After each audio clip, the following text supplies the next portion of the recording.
Hello，同学们、家长们，大家好！最近的美国留学呢，真的是非常的热闹。每个星期，小红书上面都是在被不一样的新闻在刷屏。那这个星期给我们带来很多关注点和这个欢乐点和糟点的是什么呢？那绝对是这个哈佛大学肯尼迪学院优秀毕业生鲁安娜同学的毕业典礼的这个发言致辞。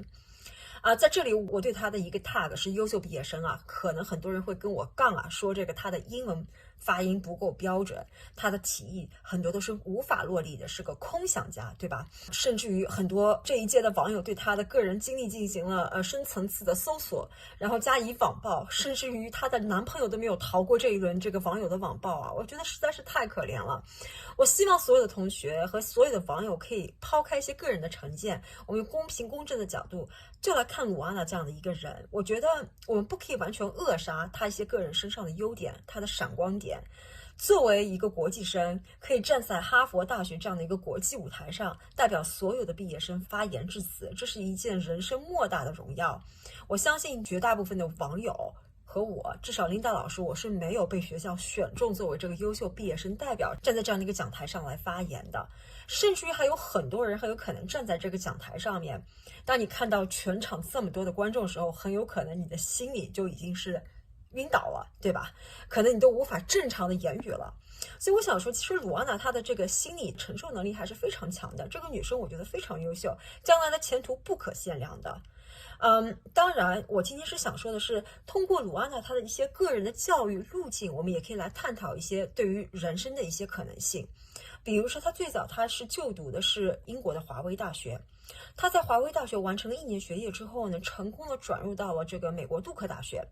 其实杜克大学的本科转学成功率是非常低的，它的录取率是只有到1%到2%之间。所以通过这样的一个转学，我们也可以足以见证到这个卢安娜她的一个个人的实力，我认为还是摆在这一边的。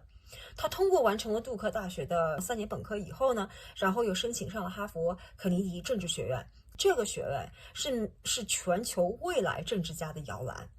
为什么这么说呢？其实琳达老师曾经在美国读MBA 的时候，有一位同学，他曾经是在加入 MBA program 之前，他是肯尼迪政治学院的毕业生。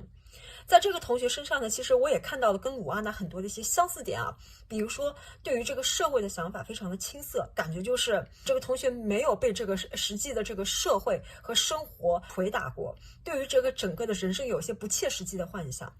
但是我们从另外一个角度上面去说，其实挺浪漫的。有的时候，当我们经常被这个社会捶打的不行的时候，听听他们这些一些奇思异想，我觉得也是挺好的，给我们的生活带来很多一些动力和源泉。然后另外呢，我想说我的这位同学啊，他之后在 MBA 毕业之后呢，他加入了微软，在微软的 marketing 部门工作，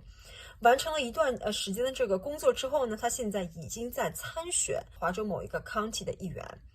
他的真的是希望给美国的这个社会带来一些他所认为的一些正向的一些变化。其实我觉得像卢安娜也好，还是我的同学也好，经历了一些这个社会的捶打之后，其实他们的前途是非常不可限量的。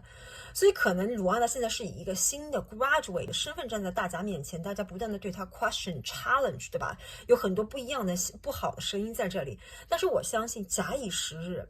我相信这个姑娘他一定是可以给我们带来非常惊人的成绩的。所以我希望所有的网友和同学们都可以积极的去看这件事情，而不是遇到这些事情我们第一个反应就是批判。有的时候我觉得 be open-minded, embrace different opinions, embrace different personality, different person， 我觉得这是非常重要的。那我们今天的分享就到这里，我们下次再见，拜拜。